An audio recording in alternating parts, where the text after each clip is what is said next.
Thank you so much. All right, with me now to talk more about the situation on the ground in Texas is Larry Wallace. He is the mayor of Manor, Texas, just outside the city of Austin. Mayor, or San Antonio, right? We're kind of close to both. Mayor, so good to see you. So what is the situation where you are?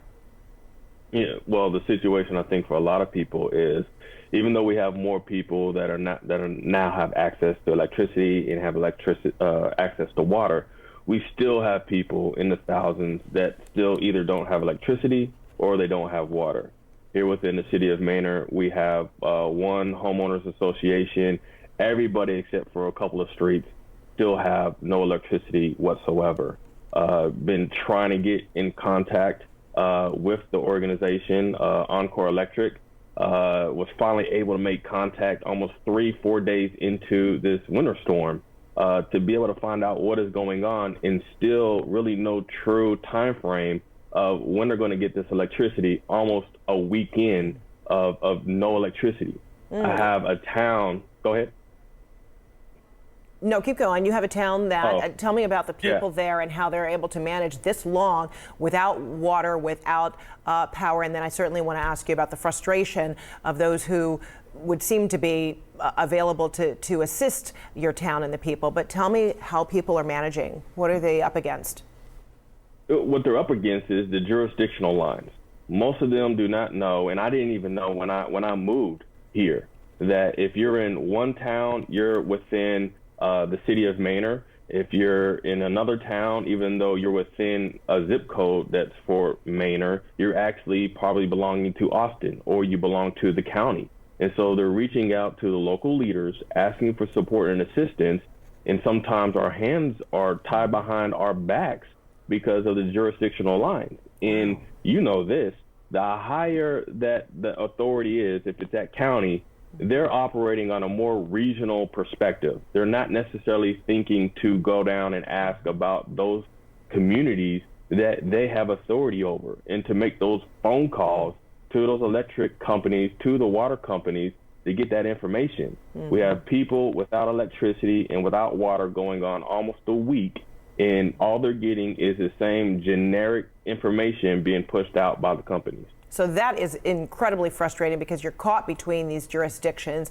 So given that discovery, you would think, or I imagine that you are hoping, that the governor's office would be able to chime in and offer greater assistance, or perhaps your lawmaker, your Congress person, your senator that represents your district would be able to assist. So what happened when you reached out?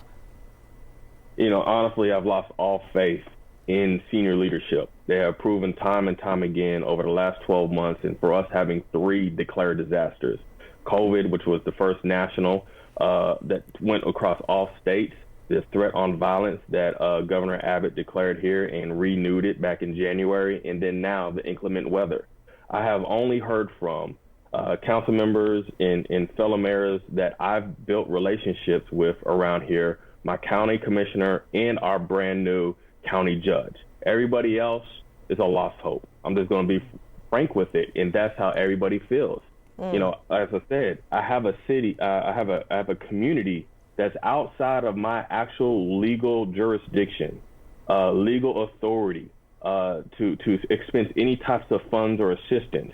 And we can't even figure out if they belong to Austin ETJ or to county. And we are the ones trying to go overboard, above and beyond what our legal requirements and restrictions are, to provide that assistance and guidance to them. And at 4:30 this afternoon, I'm personally going to go out there and try to just take the brunt of that frustration, because I am the local leader and nobody else is coming out here. Oh my gosh. So, being caught in the middle like this, and you feel like you've lost faith in, in anyone and all that you have reached out to. And in the interim, people are cold, people are thirsty, people, need sustenance. They need help. So and describe how people have tried to help one another, you included, businesses, residents, even though you are all doing without these basic necessities.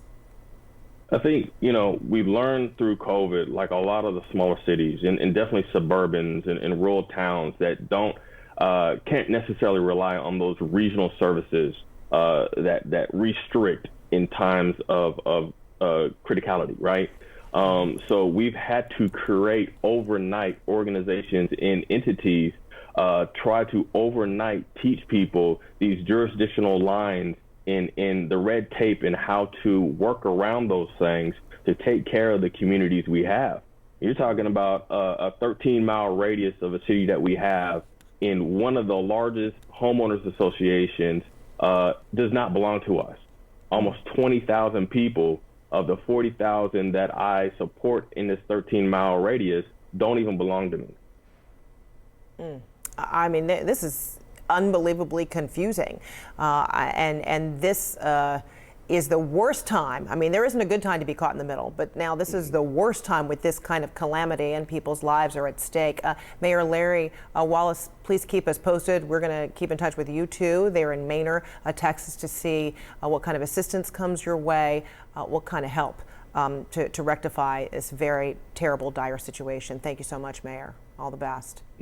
No problem. I appreciate it. And one last thing I'd love to ask is if I can hear something from Aqua America. I haven't heard from you all week, and I have 2,600 people without water.